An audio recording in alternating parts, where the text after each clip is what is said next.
Welcome to this new how-to. In this how-to we're gonna look at how we can install the Working Title CJ4 for, as I already told, the CJ4 airplane.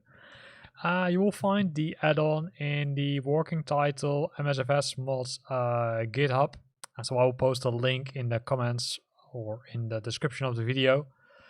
Once you're there, you will find the FS packages, and inside that directory, when you scroll down, you will find the CJ4 project, which is currently in open beta, right? So it's not officially been released, but it already contains a lot of things which you might want to try already prior to the official release. The current version is version 0.8.3. There's also documentation being displayed here. So it looks pretty cool. So how can you install it? Well, you can click on the current version. That will bring you to this page and will exactly describe what you need to do, right? So you need to copy it. You can see that there sometimes are some conflicts, so keep that in mind, that some of the things are not working, but that's kind of expected with a beta version. Latest addition is that you can synchronize the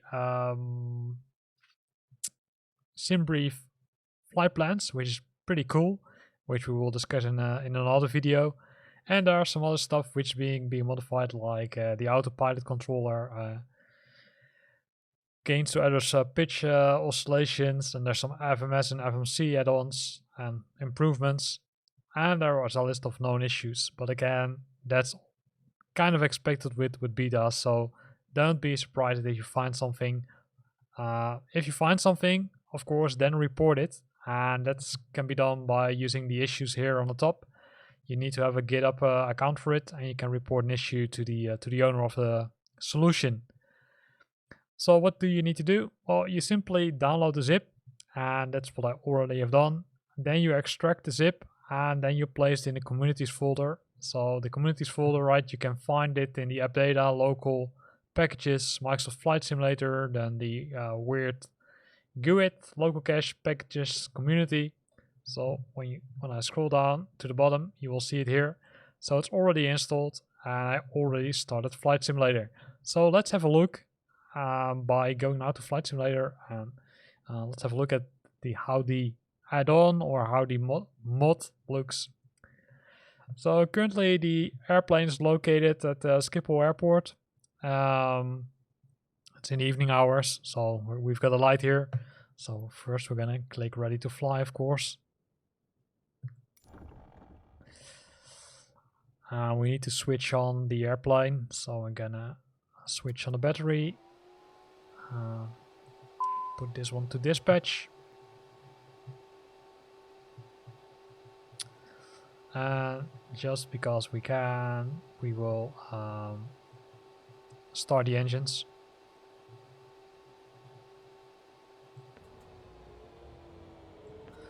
I'm gonna do both at the same time.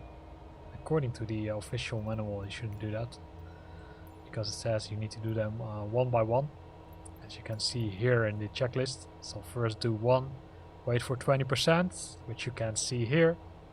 So 20% mark. It's being displayed here, right? So if you don't do anything now, or if you don't do anything right now, it will stuck around this percentage. So this is the time that you can switch to running the engines. So let me do that. And running the engines is close behind a safeguarded option, so that you can't accidentally press the buttons, and then you will see that the engine really starts to let's say start. So you can keep an eye on it, as recommended. And once you did that, you can switch on the avionics to master, which will switch on the other screens.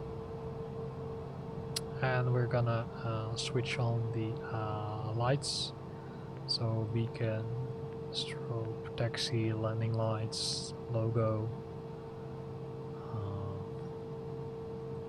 pulse light, we can switch on. And we're gonna increase the dashboard light, so we can see which buttons we have. So what has changed? Well, several things have changed. So the MCDU has changed a lot, so there are a lot of options being added there. We're gonna discuss that in a future video. For example, you can now directly load the flight plan created with SimBrief in the simulator, so that's that's pretty cool, I would say.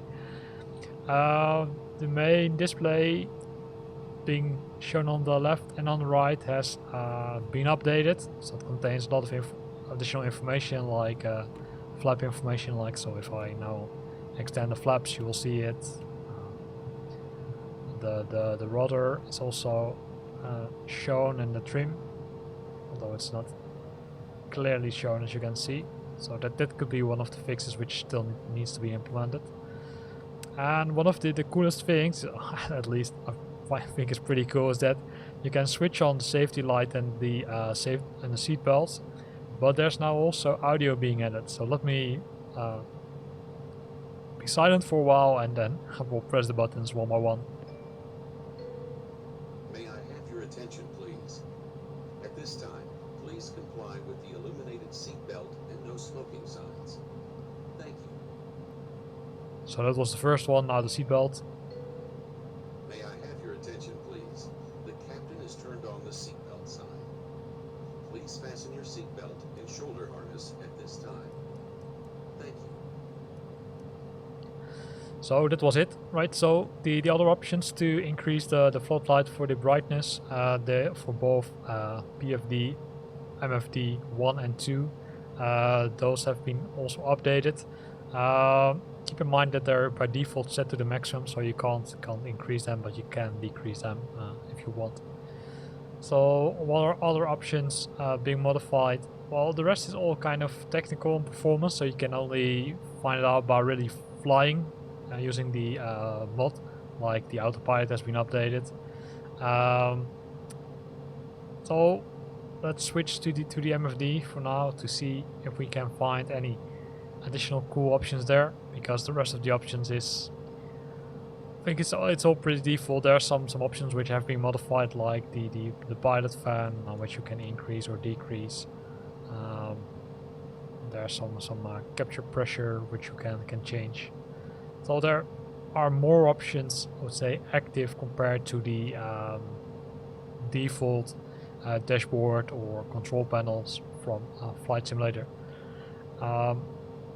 Wings, the ice protection, don't forget to switch them on if you're flying on high altitudes, because in some cases the meters and the altitude meter and the speedometer will freeze and you will come in very weird scenarios.